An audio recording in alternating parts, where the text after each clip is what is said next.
समस्त को प्रभु जीशुंकर बहुमूल्य नाम मोर आंतरिक नमस्कार। ख्रीष्टर प्रिय भाई एवं भनी मैंने आज भिडियो आम मैंने देखा आमर सीएम तमिलनाडु नुआ सीएम थलापति विजय ताहंकर छोट बेलर किसी फोटो किसी प्रमाण जे से चर्च जाऊले। तेरे प्रिय बंधुगण अनेक भावती जे थलापति विजय आ सीए वर्तमान से चर्च गले किंतु प्रकृत में वास्तव में कथाटा सेया नुहे। से छोट बेलू पूरा छोट बयस लगातार से चर्च जीवासवा करुले। तेरे प्रिय बंधुगण मु आपण मान को गोटे वीडियो देखाऊँगी वीडियो क्लिप आपण देखंतु आ तापर आमे माने आलोचना करिबा।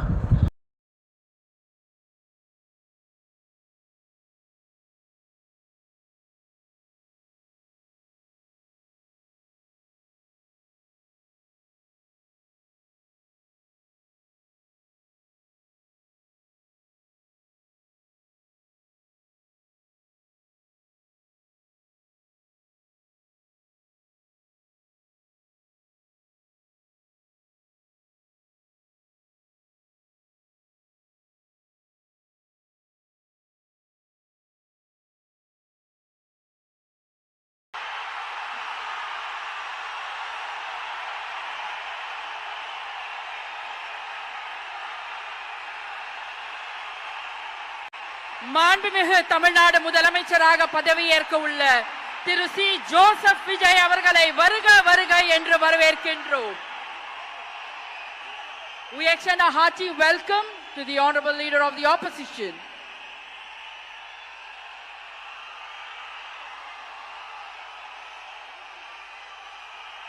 We extend a hearty welcome to the honorable Chief Minister designate Thiru C. Joseph Vijay.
C Joseph Vijay எனும் நான்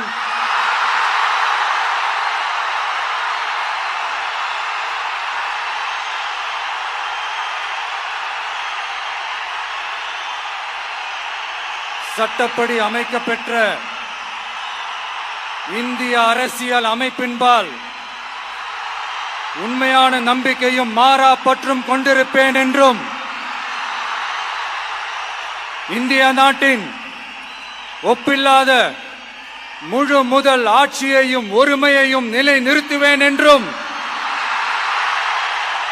தமிழ்நாட்டு அரசின் முதலமைச்சராக तेरे ख्रीष्टर प्रिय भाई और भनी मैंने आपण मैंने समस्त विषय देखिले एवं जानिले आ थालापति विजयंकर आर जो शपथ पाठ से जो कले आ स्थान से जो निष्पत्ति नेले ए समस्त विषय गोटे बड़ वीडियो माने टोटाल ଆରମ୍ଭରୁ ଶେଷ ପର୍ଯ୍ୟନ୍ତ ତାଙ୍କର ଶପଥ ପାଠ ଗ୍ରହଣର ତାଙ୍କର ଆରମ୍ଭରୁ ଶେଷ ପର୍ଯ୍ୟନ୍ତ ଗୋଟେ ଭିଡ଼ିଓ ମୋ ପାଖରେ ଅଲରେଡ଼ି ଅଛି। ଆଉ ତାହାର ଗୋଟେ କ୍ଲିପ୍ ମୁଁ ଆପଣମାନଙ୍କୁ ଦେଖେଇଲି, ଯେଉଁଟାକି ଆପଣମାନେ ଦେଖିବାକୁ ପାଇଲେ। କିନ୍ତୁ ପ୍ରିୟ ବନ୍ଧୁଗଣ, ଯଦି ଆପଣମାନେ ମୋତେ କମେଣ୍ଟ କରନ୍ତି ତେବେ ପୁରା ଭିଡ଼ିଓ କ୍ଲିପ୍ ମୁଁ ଆପଣଙ୍କୁ ଦେଖେଇବି ସେ କିଭଳି ଶପଥ ପାଠ କଲେ ପ୍ରଥମରୁ ଶେଷ ପର୍ଯ୍ୟନ୍ତ। କିନ୍ତୁ ପ୍ରିୟ ବନ୍ଧୁଗଣ, এইটা ଆମର ଟପିକ୍ ନୁହେଁ। ଆମର ଟପିକ୍ ହେଉଛି ଥାଲାପତି ବିଜୟ ଛୋଟବେଳୁ ସେ ଚର୍ଚ୍ଚ ଯାଉଥିଲେ। ଯେହେତୁ ସେ ଛୋଟ ସମୟରୁ ଛୋଟ ବୟସରୁ ସେ ଚର୍ଚ୍ଚ ଯାଉଥିଲେ, ସେଥିପାଇଁ ସେ ବାଇବେଲ ଭିତରୁ ଅନେକ ଘଟଣା ସେ ଜାଣନ୍ତି। ଯେପରିକି ଆପଣ ଦେଖିଥିବେ କିଛି ଦିନ ତଳେ ତାଙ୍କର ଗୋଟେ ଭିଡ଼ିଓ ଭାଇରାଲ୍ ହେଇଥିଲା। ସେ ଚର୍ଚ୍ଚ ଗଲେ ଏବଂ ହାଲେଲୁୟା ପ୍ରେସ୍ ଦଳର ମଧ୍ୟ କହିଲେ ଏବଂ ବାଇବେଲରୁ ଯୋସେଫଙ୍କ କାହାଣୀ ସେ କହିଲେ। ଆଉ ସେଇଟା ଆପଣ ଜାଣିଥିବେ। ତେବେ ସେ କେଉଁଠୁ ଶିଖିଲେ? କାରଣ ସେ ଛୋଟବେଳୁ ଚର୍ଚ୍ଚ ଯାଉଥିଲେ, ସଣ୍ଡେ ସ୍କୁଲରେ ତାଙ୍କୁ ଏ ସମସ୍ତ ବିଷୟ ଶିକ୍ଷା ମିଳିଥିଲା, ପୂର୍ବରୁ ମିଳିଥିଲା। ସେଥି ନିମନ୍ତେ ଯେହେତୁ ସେ এই ସମସ୍ତ ବିଷୟ ସେ ଜାଣିଥିଲେ, ଆଉ ସେଥି ନିମନ୍ତେ ଆଉ ସେ ଯୋସେଫଙ୍କର ଜୀବନୀ କାହାଣୀକୁ ସେ ପ୍ରଚାର କଲେ। ସେ କାହିଁକି ଯୋସେଫଙ୍କ ଜୀବନ କାହାଣୀ ପ୍ରଚାର କଲେ? କାରଣ ବାଇବେଲରେ ଯଦି ଆମେ ଦେଖିବା, ଯୋସେଫଙ୍କର ଜୀବନ ଯେମିତି ସଂଘର୍ଷମୟ ଥିଲା, ତାହାଙ୍କର ଜୀବନ ମଧ୍ୟ ଏକ୍ଜାକ୍ଟଲି ସଂଘର୍ଷମୟ ଅଟେ। ସେ ସଂଘର୍ଷ କରିକି, ଷ୍ଟ୍ରଗଲ୍ କରିକି ଛୋଟରୁ ବଡ଼ ହୋଇଛନ୍ତି। ଆକ୍ଟର ହେଲେ, ଆକ୍ଟର ପରେ ବର୍ତ୍ତମାନ CM ବା ଚିଫ୍ ମିନିଷ୍ଟର। ତେବେ ପ୍ରିୟ ବନ୍ଧୁଗଣ, ପ୍ରାୟ ବହୁତ ଅଳ୍ପ ଲୋକମାନେ ଅଛନ୍ତି ଯେଉଁମାନେ କି ଷ୍ଟ୍ରଗଲ୍ କରିକି, ସଂଘର୍ଷ କରିକି ସେମାନେ ଏତେ ବାଟ ସେମାନେ ପହଞ୍ଚନ୍ତି।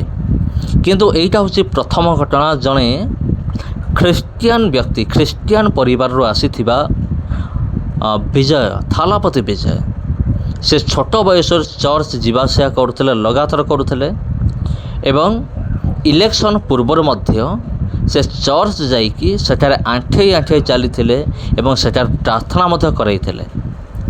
ଯାହାଫଳରେ ପ୍ରଭୁ ଯୀଶୁଖ୍ରୀଷ୍ଟଙ୍କର ଅନୁଗ୍ରହ ବଳରେ ସେ କ'ଣ ହେଲେ? ସେ ଜିତିଲେ ଏବଂ ଲାଷ୍ଟରେ ସେ CM ହେଲେ। ଆଉ CM ହେଉ ହେଉ ସେ କେତୋଟି ବଡ଼ ବଡ଼ ପଦକ୍ଷେପ ସେ ଗ୍ରହଣ କଲେ। ଯେମିତିକି ମଦ ଦୋକାନଗୁଡ଼ିକ ବନ୍ଦ କରିବା, ଆଉ 200 ୟୁନିଟ୍ ବିଜୁଳିକୁ ଫ୍ରି କରିବା, ତା ସହିତ ରାସ୍ତା କଡ଼ରେ ଥିବା ସମସ୍ତ ନେତା ମନ୍ତ୍ରୀମାନଙ୍କର ପୋଷ୍ଟରକୁ ହଟାଇବା। ତେବେ ଏ ସମସ୍ତ ବିଷୟ ସେ କଲେ କେତେବେଳେ କଲେ? CM ହେଲା ପରେ।